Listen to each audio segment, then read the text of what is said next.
14ª Conferência Nacional de Assistência Social com o tema 20 anos de SUAS, construção, proteção social e resistência.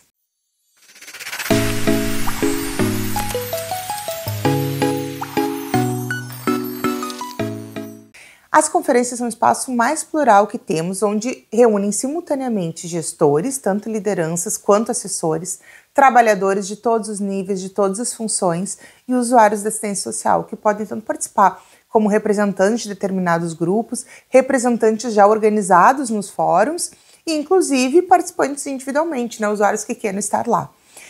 Entidades e organizações da sociedade civil, que geralmente participam com seus dirigentes e também com o corpo técnico, além de movimentos e fóruns relacionados à política, como movimento de mulheres, de pessoas em situação de rua, indígenas, enfim, são muitas possibilidades aqui.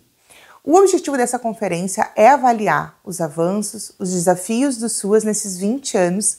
A ideia é que então a gente chega na maioridade, digamos assim, do SUAS, e a gente precisa analisar esse caminho, tudo que a gente fez até aqui, quanto que a gente conseguiu avançar, mas principalmente para onde a gente vai. A gente tem que considerar como ponto de partida o segundo e último plano decenal de assistência social, que foi 2016 até 2026, vai ir, né?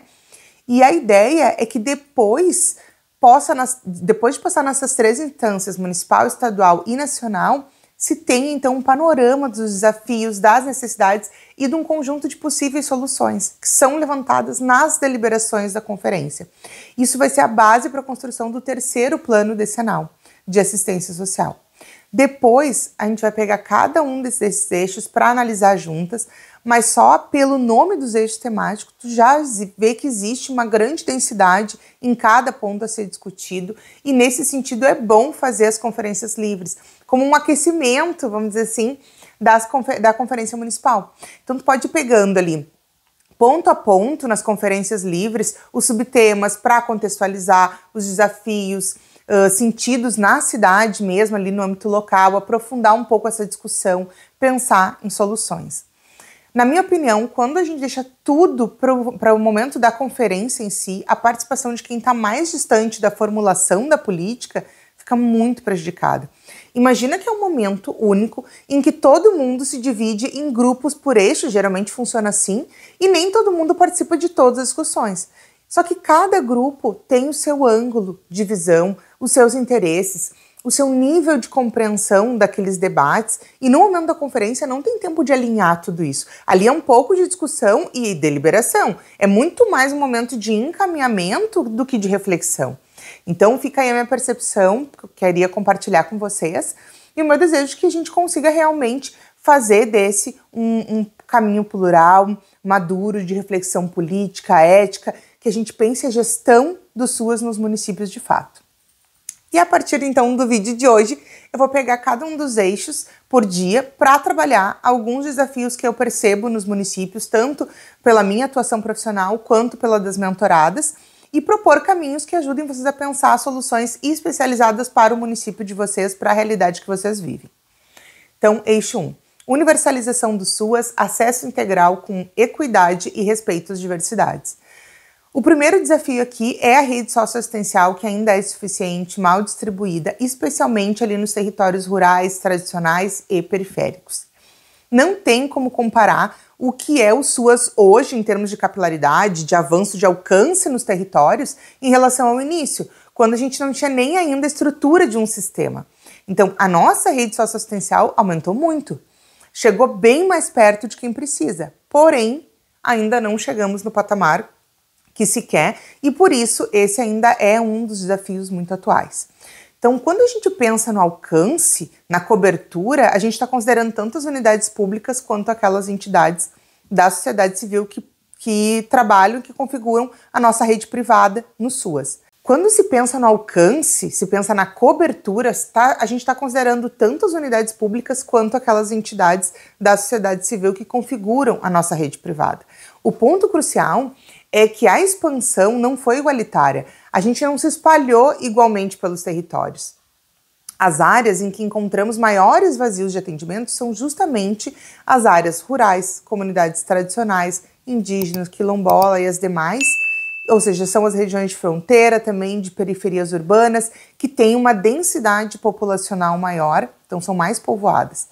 Essas regiões, que a gente chama de vazios de atendimento, são a nossa cobertura ínfima ou inexistente.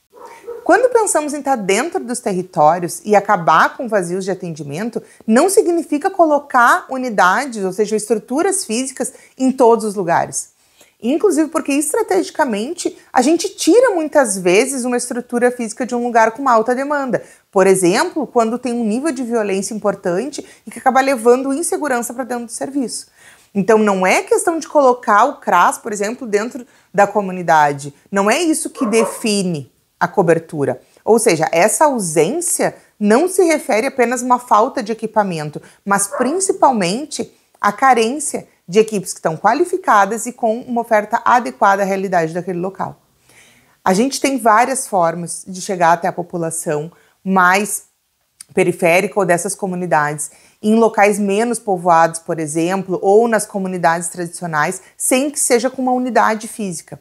Por isso, quando se pensa em vazio de atendimento, a nossa relação tem que ser direta com negligência estatal. Esse cenário nos revela justamente uma reprodução espacial das desigualdades.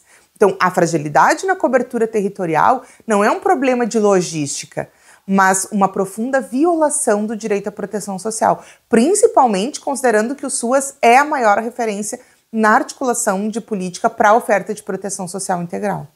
A insuficiente ou a má distribuição na nossa rede socioassistencial, ou mesmo a oferta desqualificada ou aquém da demanda, acaba perpetuando ciclos de vulnerabilidade, reforça a segregação não só social como territorial. E se opor a isso, levar essa discussão na conferência, significa defender a segurança social para todo mundo. É enfrentar o condicionamento do acesso ao direito à localização geográfica ou à posição social dos grupos que realmente necessitam do SUAS. Quais são os nossos caminhos possíveis? A minha ideia é o seguinte, que a gente precisa condicionar de novo parte do cofinanciamento à elaboração dos planos que tem uma expansão territorial da rede socioassistencial. E isso principalmente para aqueles municípios com menor índice de cobertura e que tenham taxas com áreas muito grandes de vulnerabilidade social. Então, garantir um aporte financeiro que seja progressivo para essas localidades. E isso não é uma invenção da minha cabeça, isso já existe, isso já foi feito anteriormente de maneira mais importante, assim, mais incisiva, e eu penso que a gente precisa repaginar essa ideia para o momento atual do SUAS. Inclusive, obrigando o uso, por exemplo, de critérios para novas unidades, seja baseado em indicadores de vulnerabilidade social com dados da vigilância, que também nos ajuda a empoderar a vigilância, né? E outro ponto seria que a gente criasse, então, diretrizes, recursos específicos para a implantação de estratégias de atendimento móvel, itinerante, de busca ativa em territórios de difícil acesso, territórios muitas vezes violentos ou com uma baixa densidade populacional, por exemplo, área rural, que não justifica ter ali uma unidade, né, física. Então, a ideia é adaptar os serviços à realidade local, às questões culturais e específicas dos territórios.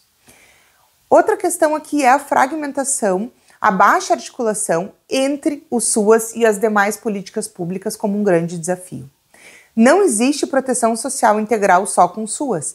Por isso, uma das principais características do nosso trabalho é o fortalecimento, ou seja, a consolidação da intersetorialidade.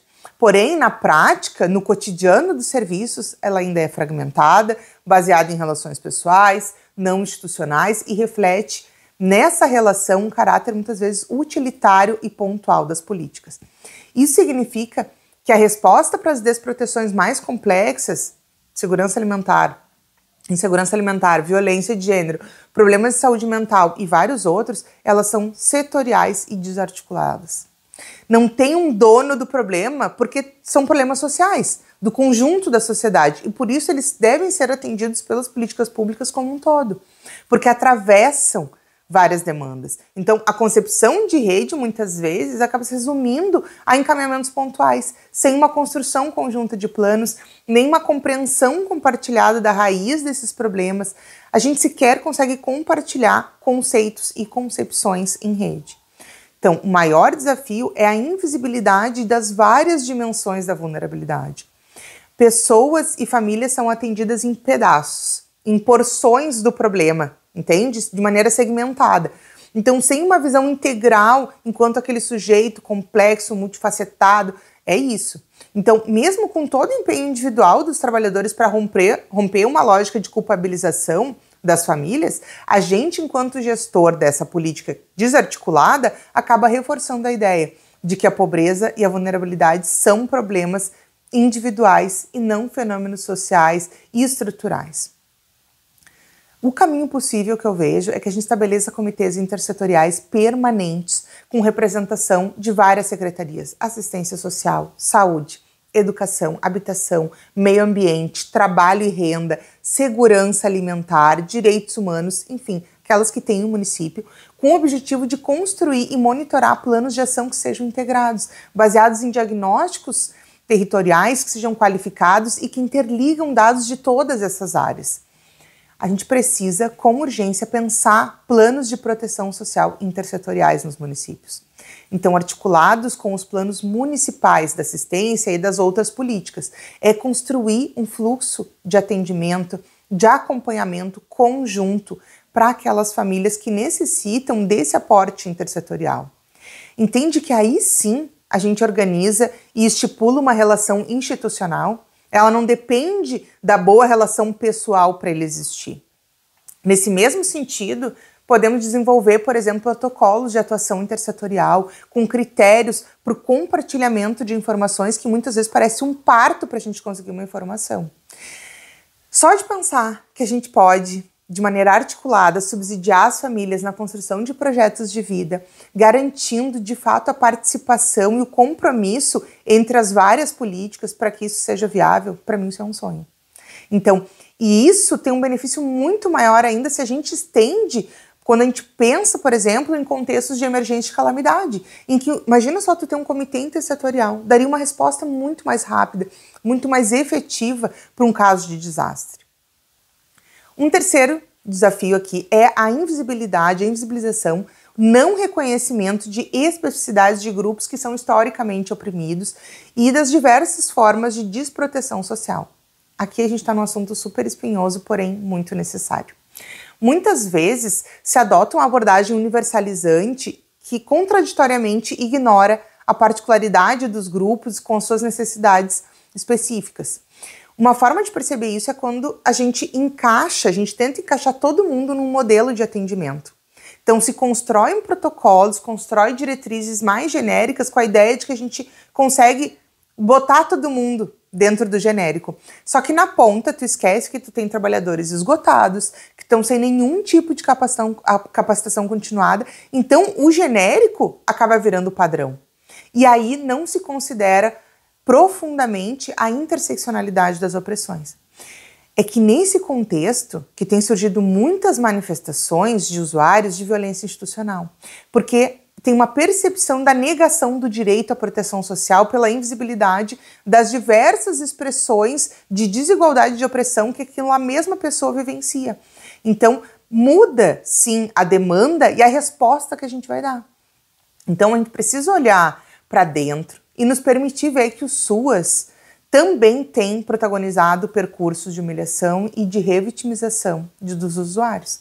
Em vez de um caminho para emancipação, para reconhecimento de direitos, a gente está indo na contramão. E eu sei que é um assunto delicado, que mexe com o nosso brio, mas não estou falando que trabalhador atende mal ou que é antiético. É bem mais profundo que isso. É o raso, se a gente for pensar desse jeito. É muito mais profundo. É uma gestão local que leva essa forma de trabalho até a ponta. A gente não pode esquecer que a ponta é sempre o espelho do tipo de gestão que está sendo realizada. E qual é o caminho? Eu acredito que um ponto super estratégico para esse ano é incorporar nos planos municipais e estaduais de assistência social metas e indicadores específicos para atendimento desses grupos específicos. Os negros, as mulheres, PCD, migrante, refugiado, comunidades tradicionais várias que a gente tem no SUAS, para priorizar e muitas outras. Isso dá visibilidade, coloca esse público no mapa. E outro ponto que está caindo de maduro é ter na política de educação permanente a formação crítica para a diversidade, interseccionalidade, direitos humanos e abordagens que sejam antidiscriminatórias para todos os trabalhadores do SUAS, em todos os níveis e em todas as funções. Por mais que se estude, não se trata só de reconhecer desigualdades e opressões ou entender conceitos que sejam atualizados. É ressignificar técnicas e abordagens para práticas inclusivas. Inclusive, a gente pode fazer, por exemplo, a co-construção de metodologias e adaptação de serviços e programas e projetos junto às demandas com os grupos que vivenciam isso dentro do SUAS, através de espaços de participação social. Eu penso que é uma grande possibilidade para nós. Um quarto desafio são as barreiras de acesso aos benefícios, serviços por questões culturais, geográficas, linguísticas, simbólicas.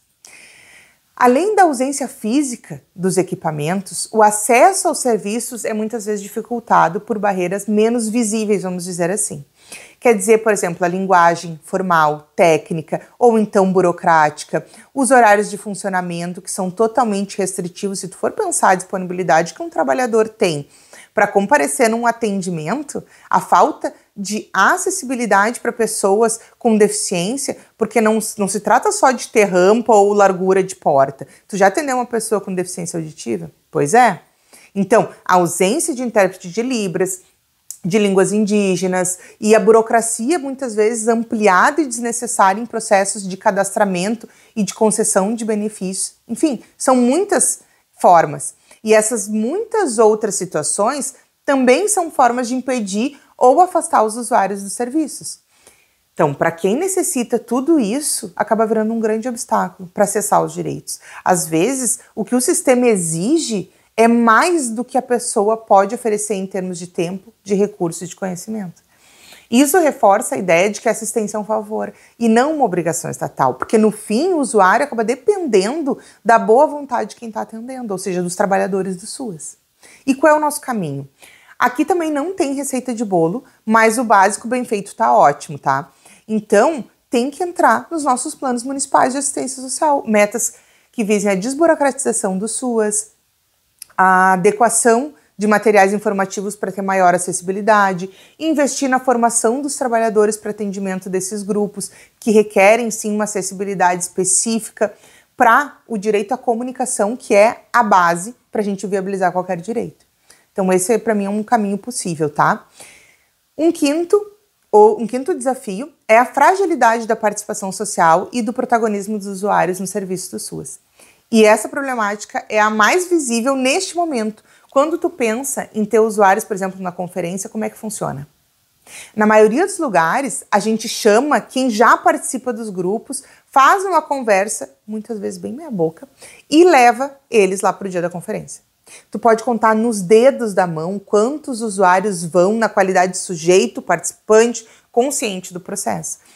E nesse sentido, a gente precisa sim nos ver com isso, principalmente quem está ocupando aí os cargos de coordenação dos serviços no território.